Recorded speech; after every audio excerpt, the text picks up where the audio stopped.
Friends, मेरा नाम है जावेद पठान और मैं हूं एक मेडिकल टेक्नोलॉजिस्ट। तो आज का जो वीडियो है मेडिकल टेक्नोलॉजिस्ट के बारे में है। तो मेडिकल टेक्नोलॉजिस्ट होते क्या हैं, इनका रोल्स क्या होता है, जॉब अपॉर्चुनिटीज क्या होती है, किस सेक्टर में आप काम कर सकते हो। तो आइए शुरू करते हैं। What is medical technology? दोस्तों, the name itself suggest that what is medical technologist. Medical technologist वो होता है जहाँ पे आपका टेक्निकली वर्क होता है। तो टेक्निकली आपको काम करना पड़ता है। तो वो कैसे, जैसे कि आप देख सकते हैं कि अलग अलग स्पेशलाइजेशन है, तो उसके वाइज आपका काम अलग अलग होता है। तो कौन से स्पेशलाइजेशन है? सबसे पहले आता है क्लिनिकल लेबोरेटरी टेक्नोलॉजी, दूसरा आता है कार्डियक केयर टेक्नोलॉजी, तीसरा आता है डायलिसिस टेक्नोलॉजी, चौथा आता है ओटी एंड एनेस्थीसिया टेक्नोलॉजी, और पांचवा आता है रेस्पिरेटरी थेरेपी टेक्नोलॉजी और रेडियोथेरेपिस्ट। ये पांच कुल मिला के स्पेशलाइजेशन है जिसके तौर पर हम टेक्नोलॉजी के तौर पर काम कर सकते हैं। तो आइए शुरू करते हैं। दोस्तों, अब आप सोच रहे होंगे कि ये सब स्पेशलाइजेशन के लिए एलिजिबिलिटी क्या होती है। एलिजिबिलिटी होती है 12th साइंस और डिप्लोमा। डिप्लोमा वो होता है जो 12th के बाद 2 ईयर का होता है, 10th के बाद 3 ईयर का होता है। तो वो भी एलिजिबल हो सकते हैं इसको एडमिशन पाने के लिए। दोस्तों, अगर आपने डिप्लोमा किया है तो इन्हीं स्पेशलाइजेशन में होना चाहिए। जैसे कि कार्डियक केयर में अगर आपने डिप्लोमा किया है तो आप सिर्फ BSc in cardiac care technology में एडमिशन ले सकते हो। अगर आपने तो उसी तरह अलग अलग स्पेशल ओटी में अगर किया है तो आप ओटी में एलिजिबल हो सकते हो एडमिशन पाने के लिए। तो हर एक स्पेशलाइजेशन का अगर पर्टिकुलर डिप्लोमा किया है तो ही आप उसी स्पेशलाइजेशन में एडमिशन ले सकते हो।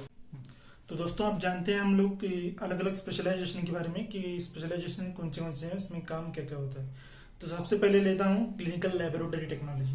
दोस्तों, इसको अदरवाइज हम बोल सकते हैं BSc medical in laboratory technology भी बोल सकते हैं। दोस्तों, इसमें काम होता है आपका ब्लड कलेक्शन करना, यूरिन कलेक्शन करना। अलग अलग डिपार्टमेंट होते हैं जैसे कि बायोकेमिस्ट्री, हेमेटोलॉजी, माइक्रोबायोलॉजी है, हिस्टोपैथोलॉजी। तो ये सब डिपार्टमेंट होते हैं मेडिकल लेबोरेटरी टेक्नोलॉजी की। तो यहाँ पे आपको काम करना पड़ता है। तो दूसरे हम बात करेंगे कार्डियक केयर टेक्नोलॉजी। दोस्तों, आजकल आप देख रहे हैं कि किस तरह हार्ट के डिजीज तेजी से बढ़ते जा रहे हैं। तो इसके लिए आजकल कार्डियक केयर में बहुत सारे डिमांड है टेक्नोलॉजिस्ट का। तो कार्डियक में आप ईसीजी डिपार्टमेंट में काम कर सकते हो एज ए ईसीजी टेक्नोलॉजिस्ट बोल के। अगर आप इसमें और टीएमटी टेक्नोलॉजिस्ट भी कर सकते हैं, जैसे ट्रेडमिल टेक्नोलॉजिस्ट बोलते हैं उसको।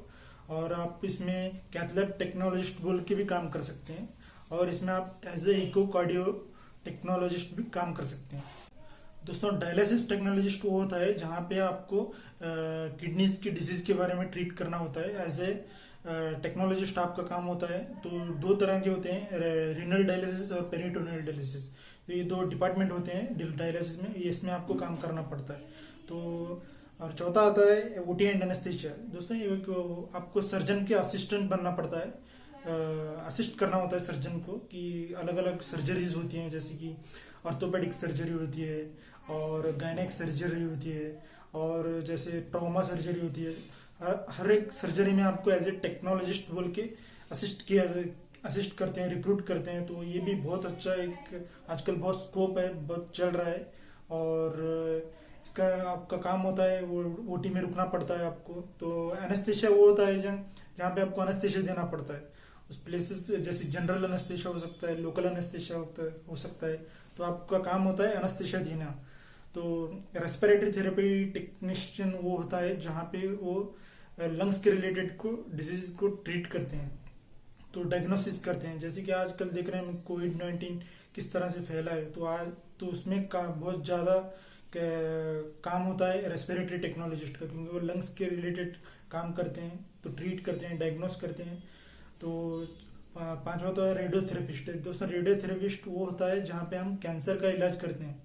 तो थेरेपिस्ट का काम होता है कि वहाँ पे डायग्नोस करे कि अलग अलग ट्यूमर्स के बारे में स्टडी करते हैं, अलग अलग कैंसर सेल के बारे में स्टडी करते हैं। यहाँ पे अलग अलग मशीन्स होती हैं, तो इंस्ट्रूमेंट पे आपको काम करना पड़ता है। हाय फ्रेंड्स, आज के वीडियो में बस इतना ही।